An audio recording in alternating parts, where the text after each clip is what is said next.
everyone who walked by didn't even pay attention to us, or the few that talked to us, their response was, text in church? Why would you do that? I don't want people texting in church.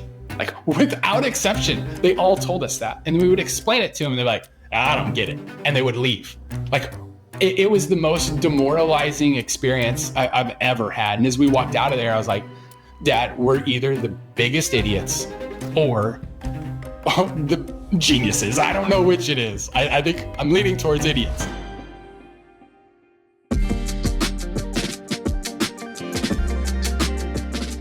I have this core belief, and that is that success leaves clues. Every successful founder leaves behind a trail of decisions and hard-earned lessons that you can follow. On this show, I'm hunting for these clues and piecing together what makes great software companies work. This mission is what led me to Tyler Smith, the founder of Text in Church, a bootstrap company serving over 10,000 churches. This is a story of an accidental entrepreneur who built an industry-leading platform and acquired 3 companies in the last 6 months. I'm Johnny Page, and welcome to a new episode of Titans of SaaS. Have you ever felt like you were accidentally stumbling into your life's calling? Well, that's exactly what happened to Tyler. Today, his company serves around 10,000 churches across America, helping them connect with their communities beyond Sunday mornings.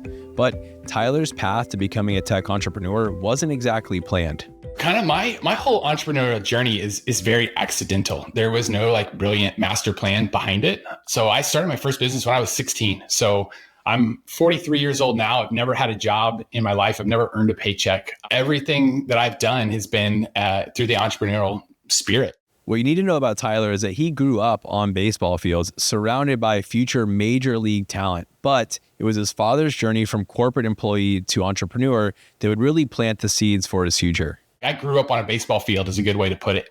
That opened up opportunities for me. So on my baseball team, we had 8 or 9 kids who ended up playing professional baseball. 3 of them are still coaches in the major leagues today. So I was around really, really competitive baseball. And my dad, who had been in the freight business his entire life, he actually started a business running baseball tournaments. So I got to see firsthand, what does that look like? What does it look like when dad goes to work every day and grinds for this big corporation and then gets laid off? And then I also saw, what does it look like when he goes to work and he builds something and he creates?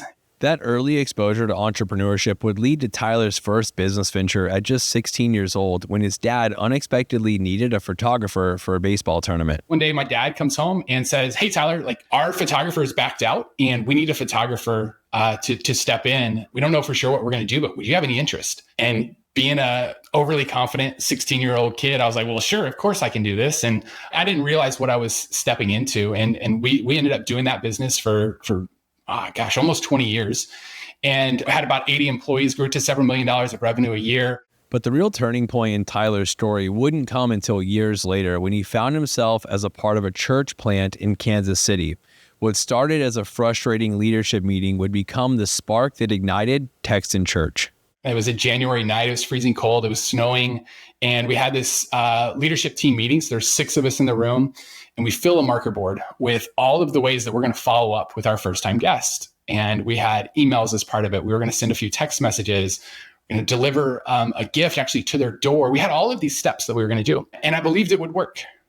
And at the end of the meeting, I'll never forget, Pastor Eric says, okay, so who's going to be in charge of this? Who's going to lead this? And no one raised their hand, including myself. That moment of collective hesitation would lead to the perfect storm that created a multi-million-dollar SaaS company. Frankly, I was pissed. I was angry. We just wasted 2 hours building something we knew that could lead people to faith. And none of us were willing to take the initiative to make it happen. So I more or less storm out that night and I get in my car and I'm driving home and my family has a vacation plan the next day. And while I'm driving, I get a text message from Southwest Airlines telling me that my flight's delayed. So now I'm really raging, right? But then I have what I think is this epiphany moment. And I pick up the phone, I call my older brother, who's a church planner, and I say, Matt, I have the most brilliant idea ever. We need to start doing guest follow-up just like Southwest Airlines does customer service, right? Isn't it a great idea? To which he responds like, Tyler, that's the dumbest idea I've ever heard. The church is not Southwest Airlines. We don't do customer service. We're building relationships with people. This conversation between Tyler and his brother has played out in so many of the success stories in today's most prolific products. What can seem dumb in the moment ends up feeling obvious in hindsight. Heaton Shaw has this quote that perfectly describes this chapter of Tyler's story. He says, "The most successful people don't just tune out noise. They disregard rules, timelines, conventional wisdom, and other people's opinions.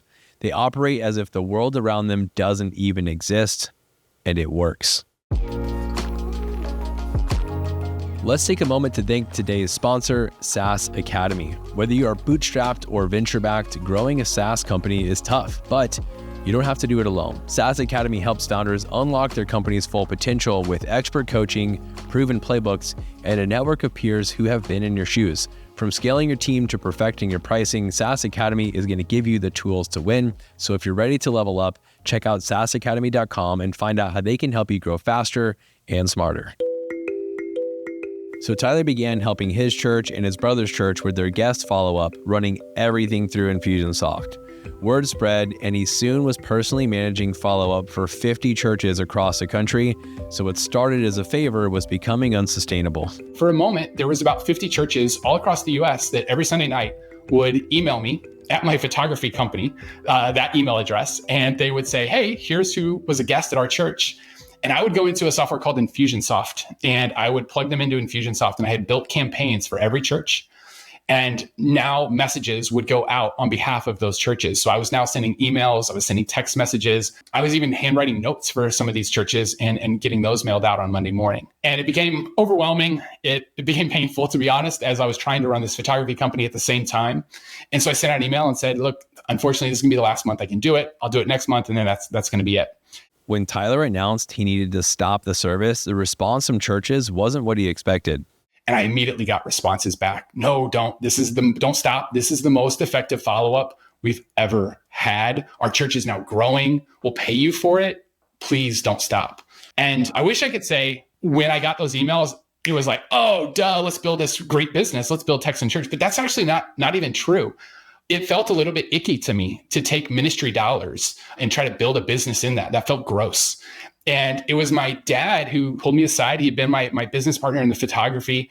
And he said, like, "Tyler, I'm really proud of you for what you've done for these 50 churches. It's cool. You should be proud of yourself. But man, I think you're called to do something so much greater than this. Like, what if it wasn't 50, but it was 500 churches, or I don't know, crazy. Like, what if it was 5,000 churches?" And it was that moment where we really started to say, okay, let's quit doing this as just this personal ministry, and let's actually build a business here. And let's bring in software besides Infusionsoft and build a tool to be able to serve the church in the way that it deserves to be served, and put the time and the effort and the energy into building something really, truly special here. At this point, Texan Church is officially a business, but breaking into the church market with a new technology wasn't easy. Churches are traditionally 15 to 20 years behind in adopting new technology, and many were skeptical of this new concept. We bought a booth at a church here in Kansas City. They had a big conference. They had, 1,000 churches show up. And we have our booth, and my father and I are standing in the booth. And without exception, everyone who walked by either just like didn't even pay attention to us, or the few that talked to us, their response was, "Text in church? Why would you do that? I don't want people texting in church." Like, without exception, they all told us that. What we realized from that experience, though, was no one was ready to buy a texting solution. And that's what we thought we were selling. And instead, we were then able to pivot from that and say, okay, fine, we don't have a texting solution. We have a guest follow-up tool, and we can help you follow up with your first-time guests. Then we really started to dive in and try to understand, what is the psyche behind this, right? Like, they don't want a tool. They don't want a software. They actually don't like software. What do they want? They want more folks connecting. And some of the language inside the church is they don't want people like going out the back door. So they show up, they have a great first experience, but then they just disappear because the church doesn't have any processes in place to connect with them, to follow up with them. Like a business, hey, we're going to capture a lead and then we're going to put them into HubSpot and we're going to follow up with them. Well, that doesn't exist in the church, especially back then. So this trade show ends up being a turning point in the Texan Church journey because Tyler recognizes something profound. Churches didn't want texting technology. What they wanted was to keep their first-time visitors coming back. The shift from focusing on what they built to why it mattered really kickstarts their growth, but this shift in messaging creates a whole new challenge.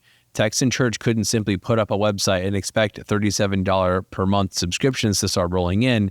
They had to invest in teaching churches about the entire concept of modern guest follow-up before they could even present their solutions. The only way that we could make Text and Church make sense for a church was we had to get on and spend an hour with them, teaching them about what guest follow-up could be, and then showing them that, hey, we actually have a solution that can make this easy for you. So it ends up being that we're going to save you time and we're going to be more effective, but it takes a long process to be able to get to do that. And so we did automated webinars was the foundation of our initial success. Like I would say of our first 2,500 members, at least 2,000 of them would have come from those webinars. So we ran these webinars for 6 years and kind of evolved them, but they were basically the same thing. It was all about guest follow-up. And one of my actually very first employee, Jenna, from the very beginning, she always told me that we needed to host a conference, that we needed to help church leaders to use all of the technology. And I pushed back on her hard for 5 years and told her, no, we're not ready for that. No, we're not ready for that. No, we're not ready for that. And credit to her, she was persistent and she kept pushing. I'm like, Tyler, it's needed. We need to be the ones to step up and do this. So reluctantly, we did our first online event. So it's like a summit, you might call it, where we went and found 25 different church leaders to come and speak around technology in the church. And the very first one we did, we had 5,000 folks attend. It was a smash success. And then we've been doing that ever since. So now we've probably ran, 12 to 15 of these events. We do a few each year. And collectively, probably 250,000 people have registered for these. So it's become this incredible source of finding churches that are technology forward, which they're hard to find. Those technology forward churches, they're the ones that are concerned about growth. They're concerned about reaching the new people. They're the ones that care about guest follow-up, which is exactly what Text and Church was built to serve. And so that's become one of our best channels of acquisition now is knowing that we can put on these events, we can serve churches at the highest level. And that's priority number one. But priority number two is we introduce them to Text and Church. And so we don't make money through these conferences. In fact, we probably lose quite a bit on the front end. But on the back end of that, we end up growing our Text and Church membership massively. And so it's been a really, really great tool for us to be able to grow the business. You know, Tyler, educating a market can be expensive when it comes to customer acquisition costs. Is the product still priced at $37 per month today? Yeah, so our pricing has really not evolved a ton. Today, it's actually exactly what we've been sharing. We're in the process of rolling out new pricing, and we've been working with a specialist to help us in that. That's been a really scary journey, if I'm honest, though, because churches are extremely price sensitive, and so we have to be really, really careful and thoughtful of how we go about that. But we have added on professional services. So we do onboarding and we call them kickstarts, where we'll actually go in and set up everything for the church. And we thought that was like a good idea financially. We thought it was a smart business decision because we could make money in that process. And what we've learned was that was actually the wrong reason to be doing it. What happens is the church that we get set up for success has success and they stick around forever. And so that's become a really big part of our journey, is helping every single church who does a free trial with us to then experience that success as quickly as possible. And then they're members for life. One of the things that we love about serving churches is church leaders are exceptionally loyal, and we want to live up to that. And it takes effort on the front end, but if we can serve them really well in their first 90 days, then they're members for life. And so that's a big part of everything we talk about, is that first 90 days is critically important for us.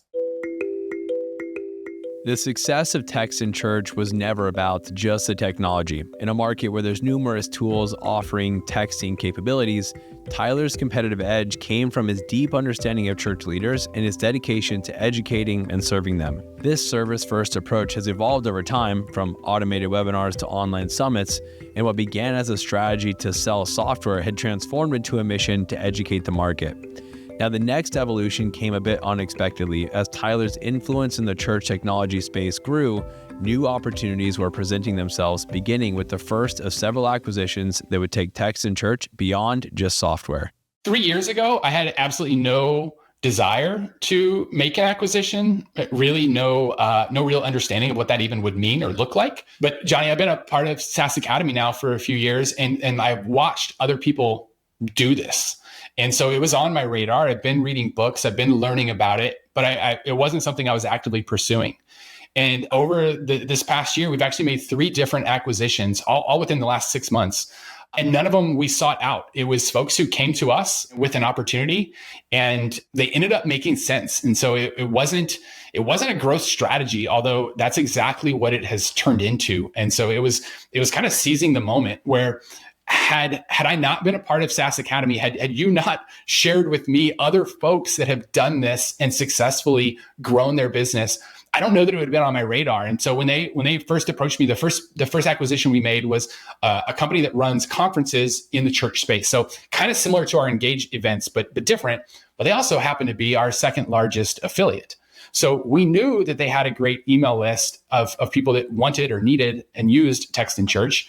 They also had this giant archive of trainings that were just sitting there not being used. And so we were able to say, hey, wait a minute, what if we were to look at this a little bit differently? What if they're not just a company that puts on a couple events each year, but instead, what if we took their content and their connections to all of these incredible pastors, and we now create an academy where church leaders can come and they can have that community and the education piece on a regular basis, just like I'm getting with SaaS Academy. And so we have kind of taken that model and then just applied it into the church space. And so within 6 months, we have now, from scratch, created that academy. We launched it in just about a month ago. We've got 60 members in it right now. So we're like just touching the surface of it. But I see it as something that's going to be a really big part of what we're building into the future. And it sits separate from Text in Church. Text in Church is the software side. We still have our own community, but we're seeing that there very clearly,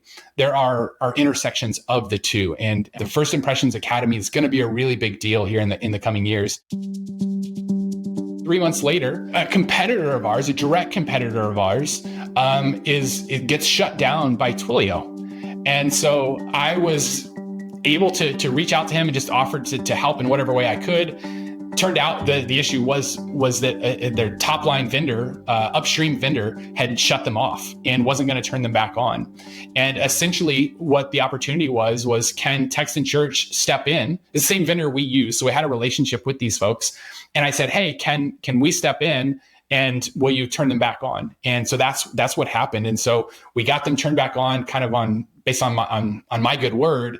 And then we started the acquisition process. And 2 months later, we now have brought Pastor's Line into the fold. And so now we've got 2 texting platforms that are going to merge into one here in the coming months. And so just another really great opportunity where we were able to help, to serve, because these churches were all getting shut down. They didn't have a way, although they were paying for it, they didn't have a way to send their text messages. They didn't have their phone number anymore. All of that was being held. And then we were able to step in and help out. And at the same time, it's going to be a great business opportunity for us to step in and serve those members. So really, really cool opportunities that just like fell into our lap. But I think that's because we were ready. The first acquisition we did, if I'm honest, it was scary, right? Like I was up late every night thinking it through and like second guessing, and it was scary. And it was a cash acquisition. We had the money, so there was no real risk involved. But it was still scary. It was by far the biggest acquisition I'd ever done, biggest thing I'd ever purchased. And then the third as well. The second one was a much smaller one, but the third was large. I didn't really have that same fear. Like I had a confidence about it of like, hey, I know we can do this. And there was a lot of obstacles that came along the way, but never for a second did I doubt in the same way that I did for the first one. And so it was like, it was a muscle I was flexing, right? I was getting stronger, getting better at this. I did it 3 times in 6 months.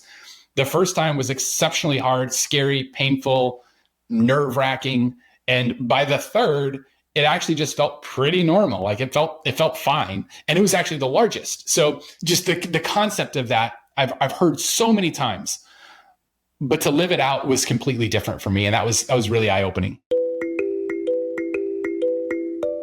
Today, Text in Church is approaching $7 million in annual recurring revenue with a team of 32 people in over 10,000 churches on the platform. They've come a long way since Tyler was running everything out of Infusionsoft as a favor to 50 churches, and today he's got big ambition for where the business is headed, but that hasn't always been the case. Coming out of COVID was a weird time for me because our business flourished through COVID.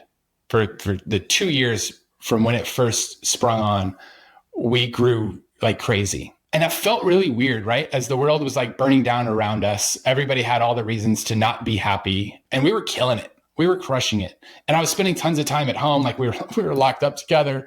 There were things that I actually loved about that time. And at the same time, I started to feel incredibly proud of what we had built, how our team had adjusted, how we had served at such a high level, so many churches, more churches than I ever dreamed possible. Again, I never thought there was a reality that we could serve 10,000 churches. That blew my mind. My goal was 500. And so I became incredibly satisfied with what we had done. And I probably sat in that space for, 12 months, maybe even 18 months, just like blissful, right? Like we had done it. We had built the thing and we had done it. And that's about the time that I found SaaS Academy is I started to have a bit of a mind shift of, okay, it's enough time patting yourself on the back because that's not like who I am. That was just the rut that I found myself in. And instead, I started to develop this idea of like, okay, we can be happy with what we have. We can be grateful, but that doesn't mean we're done. Like we're made for more. We as an organization have so much more potential, but only if we push. Tyler, it seems like the business has far exceeded your original expectations. What's the vision that keeps you pushing forward, that keeps you out of that complacent or good enough mode and has you pushing for your team's full potential? Is it the goal of selling the company one day, or do you have other plans? Yeah. So business leaders, we always are talking about the desire to sell our companies. And that's just never been who I am. Like I'm building something that I deeply care about. I have no desire to sell. Instead, I want to build something that I can be a part of for forever and then can be passed on to somebody else someday. One of our goals is to create 1 billion connections by 2030. So we've got 5 years to do this. And I think we're on trajectory to do it. Like it's going to take some growth to make that happen, but that'll be millions of lives changed because of the work that we do. And so today we know that it's not just about creating great tools. We're a technology company. Yes, we have to do that exceptionally well, but that's just a given. Like that's what it takes to be in the game. To win at this game, I think it's just so important that we recognize that we need to find the pieces that separate us and double down on those. So it's community, it's education, and it's support are the three things that really set us apart. I also have a lot of evolving to do as a leader, and all of our leadership team does. And so that's something we talk about a lot. We lean in on that. We're going to continue to be a part of SaaS Academy. We're going to play full out in that world so that we can be leveling up our game. But I have to continue to up level because I know that I am the ceiling of our team. And so as I grow, so too will our team. And that's a big component piece that I haven't always been aware of. And then I realized that 5 years from now, my kids will be out of school. That's going to be a massive change of just a family life. And so that also makes me reflect on these next 5 years. Or the last 5 years, I'll have him living in my home. And so that matters. And so as much as I want to go all in on growing Texan Church, I also want to go all in on making sure that Zachary feels known, noticed, and loved in those same ways. And my daughter, Elizabeth, as well. Like we don't get this time back. And as I get older, those are things that I reflect on that I just really never thought through. We have to be very intentional with what we're doing. And the entrepreneur side of me, I could work 20 hours a day and be very happy. And that would come at the expense of my kids. And so that's just not something I'm willing to do. And that means I'm going to have to make decisions that might not be the absolute best for the company. And I've now okay with that. Every decision we make, everything we say yes to, we have to say no to something else, and being very intentional about what those yeses are so that I can maximize the time with the things that matter the most to me. All right, guys, well, I hope you enjoyed the conversation with Tyler. I know I certainly did. I sat down with him for over 90 minutes. You heard part of that conversation today.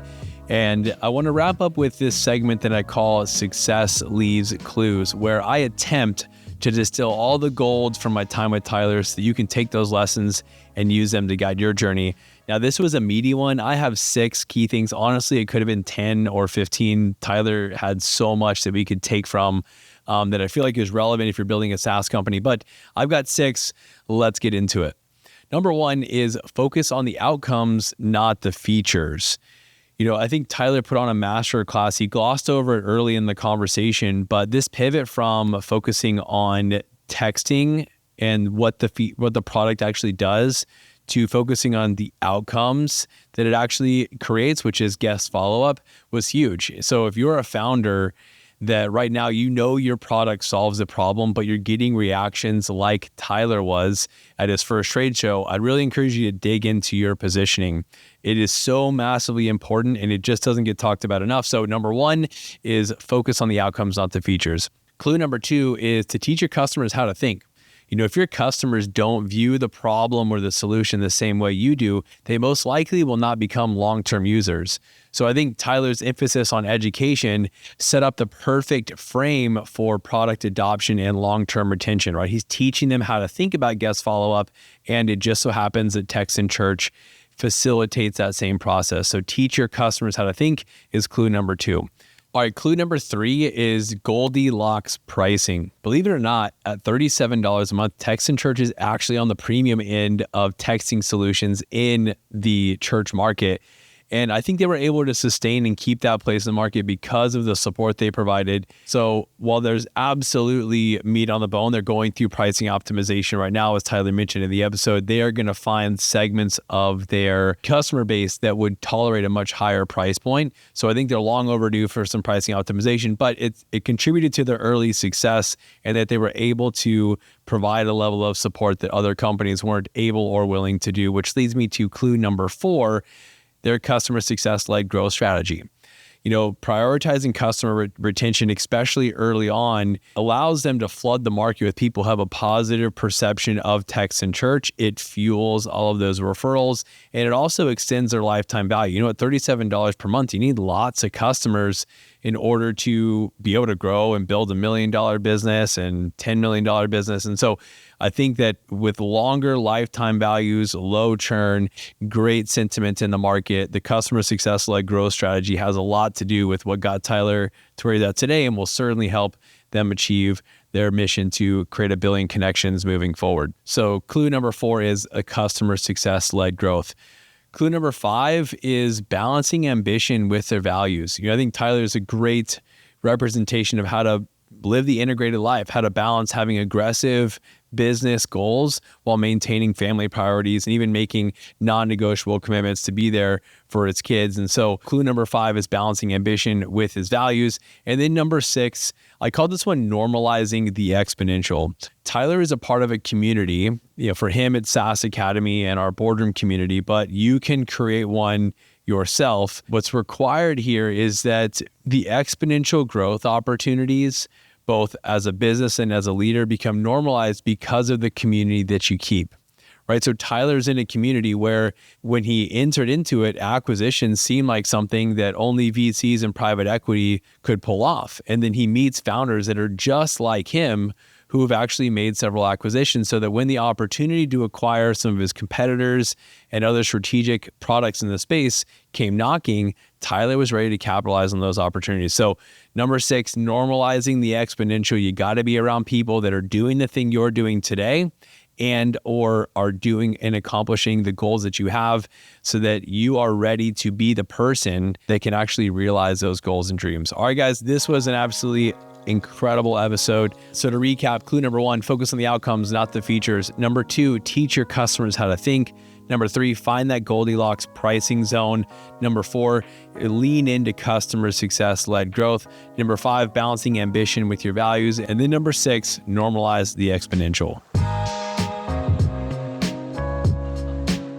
Hey, if you want the uncut interview with Tyler, you can visit titansofsaas.com. I sat down with him for over 90 minutes and he told the story of a Christmas Eve product outage that almost killed the business, how his team's service mindset and Christian background has caused them to struggle at times with selling and monetizing their product, and a lot more of how Tyler thinks about hiring and supporting his team. So you can go to titansofsaas.com to get the full conversation. Thank you guys for listening to this episode of Titans of SaaS. I'm your host, Johnny Page. If you enjoyed this episode, subscribe and leave us a review. It'd mean a lot to me and the team. This episode was produced by Nicole Beaulieu, Devin Holmes, and Aiden Danzy. And until next time, stay curious.